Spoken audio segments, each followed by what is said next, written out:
பேசணும் அவர்கள் பேசுனதும் வைரல் ஆகக்கூடிய ஒரு விஷயமா பார்க்கப்படுது. இப்போ பிரச்சனை வந்து அதிமுக திமுக தான் இன்றைக்கி பிரச்சனையா? இன்னும் பிரச்சார மோட்லேயே இருக்கிறாங்க. அப்புறம் இப்போ வந்து இப்போ திமுக அழிஞ்சு போயிடும், திமுக அதிமுக பேசிச்சு, திமுக இப்படி திட்டம் போட்டுச்சு. தோத்த கட்சிகளை மக்கள் ஆல்ரெடி தண்டிச்சிருக்கிறாங்க. அதையே போய் இன்னும் பராண்டிக்கிட்டு இருக்கீங்களே 45 நாள். உங்கள் விசுவாசத்தை புது கட்சிக்கு இப்படி தான் காட்டுவீங்களா? ஐயா, முதலமைச்சர் செலக்டடாக அதிமுகவில் ஒரு சில எம்எல்ஏக்களை பார்க்குறாரு. செலக்டடாக அந்த எம்எல்ஏக்கள் பிரச்சனை பண்ணுறாங்க. அதில் ஒரு சில எம்எல்ஏ ராஜினாமா பண்ணுறாங்க. சாதா கண்ணிலையோ இல்லை கண்ணாடி போட்டோ இது தெரிஞ்சுதா தெரியலையா? ராகுல் காந்திக்கு என்ன பேச்சு வேண்டிக்கிறது பேபி அவர்கள், அவர் கம்யூனிஸ்ட் கட்சி தலைவரா? இது பேசிட்டீங்களா? உண்மையை வெளியில் கொண்டு வந்துட்டீங்களா? இந்த உண்மையும் கொஞ்சம் வெளியில் சொல்லுங்கன்ற. ஐஓஎம்எல் அமைச்சர் ஷாஜகான் இன்னும் 50 வருஷத்துக்கு திமுக வந்து வரவே வராது. இப்போ எவ்வளவு காழ்ப்புணர்ச்சி மனசுக்குள்ளே இருந்திருக்கு. சாபம் விடுற மாதிரி இல்லை விடுறீங்க. நேற்று வரலாம் அந்த வீட்டில் போய் உட்காந்து நல்லா சாப்பிட்டுட்டு வெளியில் வந்தோன்னா அந்த வீடு தீப்பத்தி எரியணும். பேசிக்காக என்ன நினைக்கிறீங்க? அதிமுக அழிஞ்சு போயிடணும், திமுக அழிஞ்சு போயிடணும். ஏன்னா அந்த கட்சிகள் வந்து எதுவும் கேள்வி கேட்கக்கூடாது. நீங்கள் தான் சொல்கிறீங்க விவசாயி கடனை முழுமையாக ரத்து பண்ணுன்றீங்க, மின்சாரத்தை விவசாயிகளுக்கு மும்முனை மின்சாரம் உறுதிப்படுத்துங்கன்னு சொல்கிறீங்க. உங்களை எதனா கொஞ்சமாச்சும் மதிச்சாங்களா? அவங்களுக்கு தேவையானது ஐயா விஜயபாஸ்கர் போன்றவர்கள், ஐயா சிவி சண்முகம் போன்றவர்கள் சிறப்பாக செய்து கொண்டிருக்கிறார். மதிமுகலும் படத்தில் எல்லாம் காட்டுவாங்க. நான் வேணால் சாம்பிள் காட்டா விசுவாசம்னா என்ன அப்படின்ற மாதிரி ஐயா ஆதவ் வந்து சாம்பிள் காட்டுனுங்கிறாரு. அவங்களோட சோஃபா மாடலுக்கு முன்னாடி உங்களோட கம்யூனிஸ்ட் மாடல் எடுபடலை. இப்போ அதே போல் பேசணும் அவர்கள் பேசுனதும் வந்து வைரல் ஆகக்கூடிய ஒரு விஷயமா பார்க்கப்படுது. இனி வரும் காலங்களில் வந்து திமுக அதிமுக கொள்கை எந்த ஒரு இதுவும் இல்லாமல் வந்து ஒரே கட்சியாக இணைந்து செயல்படலாம் அப்படின்ற மாதிரி சொல்லியிருக்காங்க. இதே தான் அங்கேயும் வச்சு பார்க்கலாமா? அதாங்க, நேரம் ரொம்ப முக்கியம். இப்போது 45 நாள் ஆகிப்போச்சு கிட்டத்தட்ட இந்த புதிய அரசு வந்து. இந்த நேரம் திருப்பி வருமா? அரசுக்கு வராது. டெல்லிக்கு போய் பிரதமரை ஜனாதிபதியை சந்தித்து அங்கே கேள்வி கேட்டாலும் சொல்கிறதில்ல, பத்திரிகையாளரை சந்திக்கிறதில்ல, பெரிய பெரிய அறிக்கையும் அவர் விடுவதில்லை. அப்போ ஒன் வே டிராஃபிக் மாதிரி இருக்கார். மேபி இதை பற்றி பேசாமல் இந்த சட்ட ஒழுங்கு பிரச்சனை, பாலியல் சீண்டல், மக்களுக்கு சொன்ன அந்த வாக்குறுதிகள், விவசாயிகள் பிரச்சனை, வேளாண்ல அந்த கடன் தள்ளுபடி ரத்து, மேட்டூரில் தண்ணி வரல, இதெல்லாமே நான் சொல்கிறது எல்லாமே வந்து பரந்தூர் விமான நிலைய திட்டம் என்ன ஆச்சு? நான் சொல்கிறது எதுவுமே தனிநபர் பிரச்சனை கிடையாது. நான் சொல்கிறது எல்லாமே ஒன்றும் ஒரு ஊரோட பிரச்சனை இல்லை, ஒரு மாவட்டத்தோட பிரச்சனை இல்லை, ஒட்டுமொத்த தமிழ்நாடோட பிரச்சனை. இந்த மாதிரி சப்ஜெக்ட் எல்லாம் பேசாமல் திமுக அப்படி ஆகிவிடும், திமுக இப்படி ஆகிடும், அதிமுக அப்படியே மொத்தமாக ஆற்றுல ஊந்து விடும், இப்படி போயிடும் அப்படின்னா என்ன சொல்ல வரீங்க நீங்கள்? இப்போ பிரச்சனை வந்து அதிமுக திமுக தான் இன்றைக்கி பிரச்சனையா? மக்களுக்கு அதிமுக இப்போ என்ன பண்ணால் என்ன, திமுக என்ன பண்ணான்னா அவங்களால என்ன பண்ண முடியும்? எதிர்கட்சிகளாக மக்களோட பிரச்சனையை கோரிக்கை வைக்க முடியும், இல்லை குரல் கொடுக்க முடியும், பேச முடியும். அவங்க அதை பேசுகிறாங்க, அதற்கு பதில் வரல. மாறாக நீங்கள்லாம் இது போல் பேசிட்டு நேரத்தை கடத்துறீங்க. அப்போது ஒரு நேரம் வந்து விரயமாகுது இல்லைங்களா? அதுக்கு இவங்கெல்லாம் துணை போகிறாங்க. அதுதான் இது வந்து சிஸ்டமேட்டிக்காக 2 விஷயம் நடக்குது. ஒன்று, நேரத்தை வேஸ்ட் பண்ணி விடணும், அதாவது பேசினதையே பேசுறது, அதுக்கப்புறமா வந்து ஆக்கப்பூர்வமாக எதுவும் இல்லாமல் அவங்க வந்துடுவாங்க, பாஜக உள்ளே வந்துடும், பாசிச பாஜக பெரும் தீங்கு ஒன்று தமிழ்நாட்டுக்கு வரப்போகிறது பாஜகவின் மூலமாக அப்படின்றத இந்த இந்த இந்த படத்துலலாம் சொல்லுவாங்கள்ல, அந்த தேரி இந்த தேரி, இலுமினாட்டி தேரி, அதுக்கப்புறம் ஏலியன்ஸ் தேரி, அந்த மாதிரி தேரியெல்லாம் தேடி அதுக்கு இன்னும் கை கால் மூக்கெல்லாம் வச்சு இன்னும் பிரச்சார மோட்லேயே இருக்கிறாங்க. ஐயா, பிரச்சாரம் முடிஞ்சு தேர்தல் முடிஞ்சு வாக்கு எண்ணி கவர்னரை சந்தித்து நீங்கள்லாம் கூடு விட்டு கூடு பாஞ்சி ஆட்சி அமைத்து முதலமைச்சராகி அமைச்சர் பெருமக்கள் ஆகி 45 நாள் ஆச்சு ஐயா. இன்னும் இதையே இடைத்தேர்தல் வருவதுக்கு வந்து சீக்கிரமாக வந்து பணிகள் மேற்கொள்ளணும் அப்படின்ற மாதிரி வந்து தேர்தல் அது புரியுது. அதற்காக தான் இப்போ அவங்களால பேச முடியாது, அவங்களுக்கு அந்தளவுக்கு சொல்லாடலோ இல்லை சரக்குகளோ இல்லை சரத்துகளோ கிடையாது. அதனால் அவர்கள் சார்பாக நீங்கள் எல்லாம் பேசுவதாக திராவிட கட்சிகள் இருக்கவங்க குற்றச்சாட்டு வைக்கிறாங்க. அதை நான் ஓரளவுக்கு அந்த விமர்சனம் நியாயமான விமர்சனமாக தான் பார்க்குறேன். இப்போ ஐயா சண்முகம் இப்போ என்ன பெரிய கருத்து சொல்லிட்டாரு? சித்தாந்தம் இல்லை, கொள்கை இல்லை, சரி. சிபிஐ, சிபிஎம்மு, சிபிஐஎம்எல், அப்புறம் லெனிஸ்ட்டு, இவ்வளோ வச்சுருக்கிறீங்களே எதுக்குன்னு கேட்குறேன். எல்லா மக்கள் நலன் தானே. இதெல்லாம் யாருன்னா நீனா கேள்வி கேட்டாங்களா? நான் வந்து அந்த கொள்கையில் எனக்கு ஈடுபாடு இருக்குது. எனக்கு நிறைய கம்யூனிஸ்ட் தோழர்கள் நண்பர்கள் இல்லை, நான் வந்து அவங்கள வந்து வாழ்நாள் எடுத்துக்காட்டாக பார்க்குறேன். என்னால் வாழ முடியாத ஒரு வாழ்க்கையை அவங்க வாழறாங்கன்றதை அவங்கள பார்த்தோன்னே அவங்களோட வறுமையோ இல்லை அவங்களோட அந்த விளிம்பு நிலையில் இருக்கிற அந்த தன்மையோ பார்த்து நான் வந்து இவங்க வசதி கம்மியாக இருக்காங்கன்னு சத்தியமாக ஒரு நாளும் நினைக்கவும் போகிறதில்ல, நினைக்கவும் மாட்டேன். நான் என்ன நினைக்கிறேன்னா, இந்த காலகட்டத்திலையும் அல்ப பணத்துக்கு அலையிறும்போது இருக்கும்பொழுதும், மற்றவனை ஏமாத்துறது இந்த அரசியல் இருக்கும்பொழுதும், தனக்காக தான் குடும்பத்துக்காக வாழாமல் ஏதோ ஒரு கொள்கைக்காக வறுமையை நேசித்து கொண்டு மக்களுக்காக வாழற ஒரு கூட்டமாக அவங்கள பார்க்குறேன். அந்த இயக்கத்துலேருந்து வந்துக்கிட்டு நீங்கள் இப்படி பேசுகிறது அது அழகாக இல்லை. ஏன்னா எனக்கு கம்யூனிஸ்ட்டு நான் அது தெளிவுபடுத்துகிறேன். இப்போ திமுகன்ற ஒரு கட்சியை பற்றி பேசும்போது இன்றைக்கி இருக்கிற தலைவர்கள் தவறு பண்ணலாம், ஆனால் அந்த கட்சியினுடைய நோக்கம் காலாவதி ஆகிவிடக்கூடாது. அதேமாதிரி கம்யூனிஸ்ட் கட்சியோட நோக்கம் என்பது காலாவதி ஆகிக்கூடாது. இன்றைக்கி உங்களுக்கு விஜய் சாரோட அந்த முகம் பிடிக்குது, இந்த அரசியல் பிடிக்குது அப்படின்னும்பொழுது நீங்கள் என்ன பண்ணுறீங்க, அவருக்கு இலகுவாக பேசுகிறீங்க, அவருக்கு சாதகமாக நடந்துக்கிறீங்க, அதெல்லாம் புரியுது. இது என்ன வார்த்தைகள், என்ன சொல்ல வரீங்க அடுத்த தலைமுறைக்கு? ஒரு ஒரு ஒரு ஒரு ஓட்டு போட்டு நீங்கள் வந்து வெளிப்படையாக நேர்மையாக நடந்துக்கிட்டீங்க, ஆட்சிக்கு வெளியிலேருந்து நாங்கள் வந்து சப்போர்ட் பண்ணுறோன்னு சொல்லிட்டீங்க, புரியுது. ஐயா முதலமைச்சர் செலக்டடாக அதிமுகவில் ஒரு சில எம்எல்ஏக்களை பார்க்குறாரு, செலக்டடாக அந்த எம்எல்ஏக்கள் பிரச்சனை பண்ணுறாங்க, அந்த எம்எல்ஏக்கள் மாற்றி ஓட்டு போடுறாங்க, அதில் ஒரு சில எம்எல்ஏ ராஜினாமா பண்ணுறாங்க. இது எல்லாம் ரெண்டு கண்ணு இல்லை, இப்போ எனக்கெல்லாம் இப்போ கண்ணாடி வேறு போட்டிருக்கிறேன் ரைட்டா, இது மாதிரி சாதா கண்ணிலையோ இல்லை கண்ணாடி போட்டோ இது தெரிஞ்சுதா தெரியலையா? கண்ணெதிரில் தானே நடந்தது இது. இப்போ கண்ணெதிரில் நடந்ததுக்கு யாருமே நீங்கள் விளக்கம் சொல்ல மாட்டீங்க. கண்ணெதிரில் நடக்காமல் பேசப்பட்டது, சொல்லப்பட்டது, யூகிக்கப்பட்டது, இரண்டாம் கட்ட தலைவரில் பேசப்பட்டது, இதை அவ்வளோ பேச்சு பேசுகிறீங்க இந்த 4-5 பேராக சேர்ந்துக்கிட்டு. அப்போது சரி இது பேசிட்டிங்களா, உண்மையை வெளியில் கொண்டு வந்துட்டிங்களா, இந்த உண்மையும் கொஞ்சம் வெளியில் சொல்லுங்கன்ற. லீமா ரோஸ் அவர்கள் சொன்னாங்க அதிமுகவும் தாவேக்காவும் பேசிகிட்டு இருக்கு. அதுக்கப்புறமா அது பேச்சுவார்த்தை ஏன் நின்றுச்சு, யாரால் நின்றுச்சு, என்ன கேட்டப்பட்டது, என்ன அதில் எதனா ஒரு வெளிச்சம்? ராகுல் காந்திக்கு என்ன பேச்சு வேண்டிக்கிறது பேபி அவர்கள், அவர் கம்யூனிஸ்ட் கட்சி தலைவரா? இல்லை இல்லை கம்யூனிஸ்ட் கட்சியில் முடிவெடுக்க முடியாத சிறுவர்கள் இருக்கிறாங்களா? ராகுல் காந்திக்கு என்ன வேலை, அவர் என்ன பேசினார், என்ன நடந்துச்சு, அதெல்லாம் சொல்ல மாட்டேன்றீங்க. அப்போது அந்த தரப்பில் எதுவுமே பேசாமல் இதையே திருப்பி திருப்பி பேசும்போது தான் ஒரு எனக்கு பத்திரிகையாளராக நிறைய சந்தேகம் வருகிறது. இதில் பாதிக்கப்பட்டு ஒன்றுமே இல்லாமல் மொத்தமாக போகிறது சிபிஐ, சிபிஎம், ஐயுஎம்எல். அவங்களுக்கு இது என்னென்ன தெரியாது, என்ன நடந்துட்டுருக்குன்னே தெரியாத மாதிரி இந்த குரங்கு பொம்மைகள்லாம் நம்ம பார்த்துருப்போம் கடைகளில் சிறு வயசில், கண்ணு மூடிக்கிட்டு காது மூடிக்கிட்டு வாய் பேசாமல் இருக்கும். அதுபோல் அவர்கள் ஆக்கி கொண்டு இருக்கிறார்கள். ஏன்னா எதையுமே கேள்வி கேட்குவது கிடையாது, அரசியல் ரீதியாகவும் பேசுறது கிடையாது. ஐயா மூத்த அரசியல்வாதி மரியாதைக்குரிய ஐயா காதர் மைதீன்லாம் பார்த்தீங்கன்னா மாற்றி மாற்றி பேசுகிறாரு. நேற்றும் ஸ்டாலின், இன்றும் ஸ்டாலின், என்றும் ஸ்டாலின் அப்படின்லாம் சொன்னோம். அதான் அவர் நேற்று இன்று நாளை படம் பார்த்துருப்பார் போல், அந்த படத்தில் தலைப்பு அதை எடுத்து அன்றைக்கி சொன்னார். அதை தாண்டி சிறுபான்மையினருக்கு இஸ்லாமிய சொந்தங்களுக்கு வந்து திமுக ஓட்டு போடுறது கடமைன்னு பேசுகிறேன். ஃபஸ்ட்டு அப்படி பேசுனதே தப்பு. ஓட்டு போடுறது கடமைன்னு சொல்லலாம், கட்சிக்கு ஓட்டு போடுறது கடமைன்னு சொல்லி பேசுகிறதுன்றது அது மாண்பாக இருக்காது. ஆனால் அவர் அப்படி தான் பேசினார், அது மத ரீதியாக பேசினார்.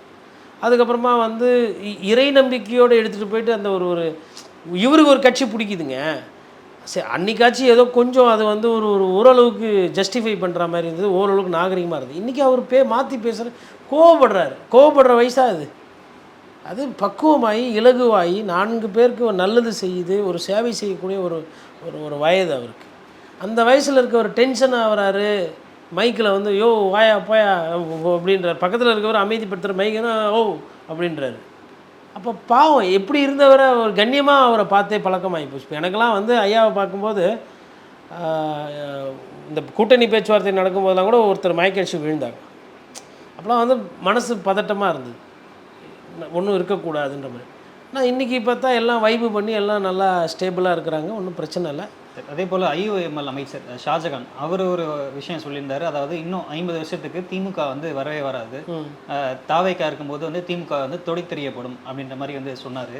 ஐயுஎம்எல் இவ்வளோ நாள் வந்து திமுக கூட்டணியில் இருந்தாங்க, திமுக பற்றி இவ்வளோ விஷயங்கள் பேசியிருக்காங்க, கிட்டத்தட்ட 1 மாதம் தான் ஆகுது. அவங்க சேர்ந்தது இன்னும் கூட வந்து 20 நாள் அந்த மாதிரி தான் இருக்கும், 20-25 நாள்.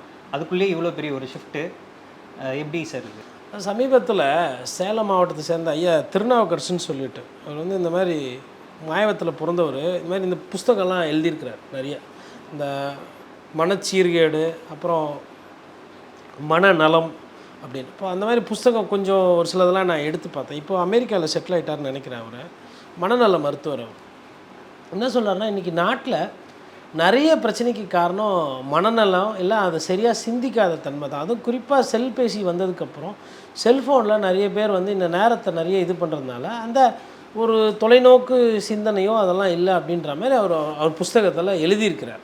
அவர் அரசியலில் அவர் பொதுவாக எழுதியிருக்கார். பிரச்சனைகளுக்கு நிறைய பிரச்சனைகள் காரணம் மனநலம் இல்லாத காரணம் தான். மனநலம் குறைஞ்சி சுயநலம் இல்லை சொந்தமாக சிந்திக்காத தன்மை, ஒரு விஷயத்தை பார்க்குறது. இப்போ கூகுள் ஒரு விஷயம் சொல்லுது, இல்லை வந்து ஆர்டிஃபிஷியல் இன்டெலிஜென்ஸ் ஒரு விஷயம் சொல்லுது அப்படின்னா அதை பார்த்து அதை உண்மை என்று நம்பிக்கொண்டு வாழற அந்த தன்மை, இதெல்லாம் வந்து அவர் எழுதியிருக்கிறார். அதை பற்றிலாம் பேசியிருக்கிறார். ஆனால் சின்ன வயசுலேயே மனநோய் வருதுன்றார் குழந்தைகளுக்கே. இப்போ சிறுவர்களுக்கே வருது, சிறுவர்களுக்கே வருதுன்னும் போது அதை ஒரு சில பேரண்ட்ஸ் கிட்ட கொள்ளும்போது ஐயா ஒரு திருநாவுக்கரசு பதிவு பண்ணுறாரு. அவங்க வந்து நம்மளை ஃபஸ்ட்டு தவறாக நினைப்பாங்க. அதுலேயும் வந்து அவர் வந்து அந்த ஒப்சசிவ் கம்பல்சிவ் டிஸார்டர் பற்றிலாம் பேசுகிறார். அதெல்லாம் பேசும்போது சொல்லும்போது நம்மளை தப்பாக நினைப்பாங்க. அப்புறம் பெற்றவர்களுக்கே அதை புரிய வைக்க வேண்டிய ஒரு சூழ்நிலை வருது. அவங்களுக்கு புரிய வச்சு அதுக்கப்புறம் அதுக்கு அந்த மனநலம் பாதுகாத்ததுக்கப்புறம் தான். இப்போ எனக்கு என்னன்னா, இப்போ அது ஒரு சப்ஜெக்ட், அதை நம்ம தனியாக படிக்கிறோம். இப்போ இன்றைக்கி நடக்கக்கூடிய அரசியலை நம்ம பார்க்குறோம். அப்போது எனக்கு என்னமோ இவர்களோட மனநலமில் பிரச்சனை பாதிக்கப்பட்டு சுயநலம் ஏறுகின்ற அந்த காரணத்தினால் என்ன பேசுகிறோம் ஏது பேசுகிறோன்றது தெரிய மாட்டேங்குது. இப்போது திராவிட கட்சிகள் ஊழல் செஞ்சுருக்கு, இப்படி ஊழல்வாதிகள் இருக்கக்கூடாதுன்னா எனக்கு அது புரியுது. இந்த துறையில் இந்த அமைச்சர் இப்படி தப்பு பண்ணார், இது கலாச்சாரம் அல்ல அப்படின்னா அது எனக்கு புரியும். அதில் வந்து ஒரு நேர்மை இருக்குது, ஒரு நியாயம் இருக்குது. பொதுவாக இன்னும் 50 வருஷத்துக்கு திமுகவே இருக்காதுன்றது இப்போ எவ்வளவு காழ்ப்புணர்ச்சி மனசுக்குள்ளே இருந்திருக்கு. திமுகன்றது என்ன, யார் விட்டு சொத்து? இதோ அறிஞர் அண்ணா மக்களுக்கு கொடுத்துட்டு போனது. இன்றைக்கி தலைவர்கள் இருப்பாங்க, நாளைக்கு அடுத்தவங்க வருவாங்க. அது ஒரு தலைமுறைக்கு அடுத்தடுத்த தலைமுறைக்கு உண்டான ஒரு சித்தாந்தத்தை ஒரு வாழ்க்கை முறையை வந்து கொடுத்துட்டு போனது ஒரு கட்சி. அந்த கட்சியில் தவறுகள் இருக்குது, நீங்கள் அதை தனிப்பட்ட முறையில் தோல் உரிச்சு காட்டுங்க. கட்சியே 50 வருஷத்துக்கு இருக்காதுன்னா அப்போ உங்களுக்கு எவ்வளோ காழ்ப்புணர்ச்சி எவ்வளோ வன்மம் இருந்தால் அந்த வார்த்தைகள் வரும். அது உங்களோட வயது வந்து இது ஏதோ 18 வயது 25 வயது ஆனவர்கள் அல்ல, மாண்புமிகு அமைச்சர் அவர். ஒரு அமைச்சர் வாயிலிருந்து இந்த மாதிரி வார்த்தைகள், கடினமான வார்த்தைகள் வருது. இதை சாபம் விடுற மாதிரி இல்லை விடுறீங்க. நேற்று வரலாம் அந்த வீட்டில் போய் உட்காந்து நல்லா சாப்பிட்டுட்டு நல்லா பழகிட்டு வெளியில் வந்தோன்னே அந்த வீடு தீப்பத்தி எரியணும் அப்படின்னு இந்த படத்துலலாம் பார்த்திங்கன்னா வரும், துட்டாப்பம் ஓட்டை இடும் அப்படின்ற மாதிரி. அவர் வந்து பாவம் அந்த படத்தில் நடிச்சிருப்பார். ஐயா பட்டினத்தார் வேஷம் போட்டிருப்பார். அவர் நல்ல மனிதர். அவருக்கு தீங்கு செய்கிறதா நினச்சிக்கிட்டு அவர் என்ன பண்ணுவார், அப்பத்தில் விஷம் இருக்கணும்னா தூக்கி ஓட்டில் போடுவார், சுட்டாப்பம் வீட்டை எரிக்குன்ற மாதிரி போயிட்டே இருப்பார். மாதிரி நல்லவங்களுக்கு பிரச்சனை கிடையாது. நல்லவங்க இல்லை குறையிறாங்க அப்படி பேசுங்க. நீங்கள் ஏதோ அப்படியே வந்து புனித நீராடி காவேரியில் கங்கையில் குளிச்சுட்டு அப்படியே வாஷிங் மிஷினில் போட்டோன்னா அப்படியே ஃபுல்லாக க்ளீன் ஆகிட்ட மாதிரி நீங்கள் வந்து அந்த கட்சியை பார்த்து சொல்கிறீங்க அந்த கட்சி அழிஞ்சு போயிடும். என்ன வார்த்தை? இப்போ பேசிக்காக என்ன நினைக்கிறீங்க? அதிமுக அழிஞ்சு போயிடணும், திமுக அழிஞ்சு போயிடணும். ஏன்னா அந்த கட்சிகள் வந்து எதுவும் கேள்வி கேட்கக்கூடாது. இப்போ என்ன பண்ணிட்டாங்க அவங்க? அதாவது உங்கள் கூட நின்னாங்க, எல்லாம் சேர்ந்து தோற்று போயிட்டீங்க. அதை தாண்டி தோற்றுட்டு உட்காந்துருக்குறாங்க. யார்? திமுகவும் அதிமுக எதிர்கட்சியில் உட்காந்துருக்குறாங்க. இப்போ என்ன ஆகிப்போச்சு? அந்த கட்சிகளை தொடர்ந்து எவ்வளவு பேசுகிறீங்க? அதிமுகவை வந்து அந்த கட்சியை சிதைக்கிறது, புழக்கிறது, அந்த கட்சியிலேருந்து ஆளை இழுக்கிறது. மிதுன் வருகிறார். இப்போ நாட்டில் மிதுன் வந்தான்னா வராகட்டின்னா மிதுன் யார்? மிதுன் அமைச்சராக உட்கார போகிறாரா? இல்லை மிதுன் வந்து அந்த கட்சிக்கு பொதுச் செயலாளர் இல்லை அதில் இளைஞரணி எதனா சொன்னாங்களா? அப்புறம் இப்போ வந்து இப்போ திமுக அழிஞ்சு போயிடும், திமுக அதிமுக பேசிச்சு, திமுக இப்படி திட்டம் போட்டுச்சு. நான் என்ன சொல்கிறேன்னா, தோத்த கட்சிகளை மக்கள் ஆல்ரெடி தண்டிச்சிருக்கிறாங்க, மக்கள் ஓட்டு போடலை. அதையே போய் இன்னும் பராண்டிக்கிட்டு இருக்கீங்களே 45 நாளாக. உங்கள் விசுவாசத்தை புது கட்சிக்கு இப்படி தான் காட்டுவீங்களா? அப்போ மக்களுக்கு தேவைக்கு மக்கள் சேவைக்காக நாங்கள் போகிறோம் சொன்னதெல்லாம் அப்போ பூரா சும்மா. இப்போ ஐயா ஷாஜகான் இப்படி பேசிட்டாரா, இதை வச்சு ஒரு 10 நாள் ஓட்டிடுவாங்க. இப்போ நேரத்தை எப்படி கடத்துகிறாங்க பாருங்க. ஒரு தனியார் தொலைக்காட்சியில் அந்த ஐயுஎம்எல், விசிகா, சிபிஐ, சிபிஎம் அந்த தலைவர்கள் வந்து பங்கேற்ற நிகழ்ச்சியில் பங்கேற்றிருந்தீங்க. அப்போ வந்து திருமாவளவன் அவர்கள் சொன்ன விஷயங்களில் வந்து நீங்கள் நிறைய விஷயங்கள் வந்து அவர் கேள்வி கேட்டிருந்தீங்க. அவர் சொன்ன பதில்கள் அதிமுகலேருந்து தாவேக்கா வந்து ஆளுங்க வந்து அங்கே சேர்றது, அதே போக வந்து வாரம் தொடர்ந்து வந்து மாற்றுக் கட்சியினர் அப்படின்னு சொல்லிட்டு நிறைய பேர் வந்து அதிமுகவில் வந்து தாவேக்காவில் போய் சேர்றாங்க. ஸோ தொடர்ந்து வந்து இப்படி நடந்துகிட்டே இருக்குது. அவர் வந்து இந்த நிகழ்ச்சியில் சொல்லியிருந்தார், அதாவது நாங்கள் மட்டும் அவங்ககிட்ட சொல்லலை அப்படின்னா இது வந்து இன்னும் அதிகமாக இருக்கும், 4 பேருன்றது 20 பேர் ஆயிருக்கும் அப்படின்ற மாதிரி அவர் சொல்லியிருந்தாரு. இப்போ இந்த மாதிரி தொடர்ந்து விஷயங்கள் நடந்துகிட்டு இருக்கு. அவர் சொன்ன அந்த கருத்தை வந்து நீங்கள் நம்புறீங்களா, இல்லை இந்த மாதிரி விஷயங்கள் தொடர்ந்து நடந்துகிட்டு இருக்கு, இது குறித்து உங்களோட பார்வை என்ன சார்? இல்லை, அவர் சொன்ன அந்த விஷயம் உண்மைதான். அவர் ஒண்டி சொல்லலை, ஐயா சண்முகமும் அந்த கருத்தை சொன்னார். அப்புறம் தோழர் வீரபாண்டி, அவங்க எல்லாமே அதில் ஐயோ மேலே தவிர்த்து அந்த கருத்தில் அந்த 3 பேருமே இருக்கிறாங்க சார். அதாவது ஒன்றுங்க, இப்போ அவங்களோட பிரச்சனை என்னன்னா, அவங்களால வந்து இந்த அரசு செய்யக்கூடிய இந்த விஷயங்களை அவங்களால நியாயப்படுத்த முடியல. அவங்க நியாயப்படுத்த முயற்சிக்கிறாங்க. அதில் அவங்களுக்கு சில சிரமம் சங்கடம் இருக்குது. மற்றபடி அவங்க சொன்ன அந்த விஷயம் கரெக்ட். அவங்க இல்லைன்னா இந்த நேரம் வந்து இன்னும் ஒரு 4-5 எம்எல்ஏ போயிருப்பாங்க. அவங்களுக்கு முதலமைச்சர் பண்ணுறது தப்பு, இது குதிரை பேர அரசியல்னு விமர்சனம் வர்றதே இழுக்கு அப்படின்னு ஒரு மாண்பாக தைரியமாக பேசுகிற அளவுக்கு அவங்களுக்கு இன்றைக்கி அந்த கருத்து சுதந்திரம் சொல்வதற்கும் பேசுவதற்கும் இன்றைக்கி வந்து அவங்களுக்கு அந்தளவுக்கு தெம்பு இல்லை. அப்படி தான் நான் புரிஞ்சுக்கிறேன். ஒன்று. ரெண்டாவது வந்து இது தப்புன்னு அவங்க உணர்றாங்க.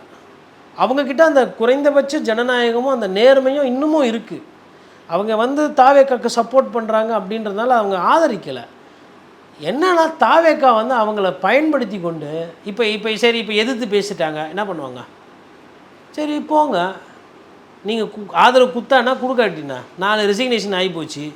ஐக்கு 2 எம்எல்ஏ, சிபிஎம்க்கு 2 எம்எல்ஏ. ஐயா வீரபாண்டியன் என்ன பண்ணுற போகிறாரு? ஒரு பழைய கடிகாரம், சாதாரண ஒரு உடை, அவர் தேவைகள் எதுவும் கிடையாது, மனிதாபிமானத்துக்கு சொந்தக்காரர். 2 நாள் அறிக்கை விட்டுட்டு திட்டிட்டு போயிட போகிறாரு. அவருக்கு குதிரை பேர அரசியல் தெரியும். சிபிஐ சிபிஎம்னா தாவே கலந்து 4 எம்எல்ஏ உருவிடுவீங்களா நீங்கள்? உங்களோட நேரம் உங்களை பயன்படுத்திக்கிட்டாங்க. உங்களோட இதை யூஸ் பண்ணிக்கிட்டு இன்றைக்கி நீங்கள் சொல்கிறது எதுவும் கேட்குற நிலமையில் அவங்க இல்லை. நீங்கள் தான் சொல்கிறீங்க விவசாயி கடனை ஃபுல்லாக முழுமையாக ரத்து பண்ணுன்றீங்க. மின்சாரத்தை விவசாயிகளுக்கு மும்முனை மின்சாரம் உறுதிப்படுத்துங்கன்னு சொல்கிறீங்க. அதுக்கப்புறமா தூய்மை பணியாளர்கள் பிரச்சனையில் வந்துட்டு அரசு வந்து இந்த மாதிரி பண்ணக்கூடாதுன்னு சொல்கிறீங்க. எல்லாம் சொல்கிறீங்க. உங்களை எதனா கொஞ்சமாச்சும் மதித்தாங்களா? ஒரு பத்திரிகையாரன் எனக்கு தெரியும் உங்களோட மதிப்பு மரியாதை எவ்வளோ முக்கியம் நீங்கள் சமுதாயத்துக்கு. நான் 100% நம்புகிற ஒரு பத்திரிகையாரன். ஆனால் அரசியல்வாதிகளுக்கு தெரியலையே. நீங்கள் சொன்னது எதனா ஒன்று செஞ்சு கொடுத்துருக்காங்களா சாமி? ஸோ உங்களுக்கு வந்து அந்த எக்ஸ்பைரி டேட்டு வந்துன்னு இருக்குது. நீங்கள் இருந்துக்கலாம் கூட. நாளைக்கு எதனா வந்து இல்லை நாங்கள் வெளியே போகிறோன்னா எப்போங்க போகிறீங்க அப்படின்னு கேட்பாங்க.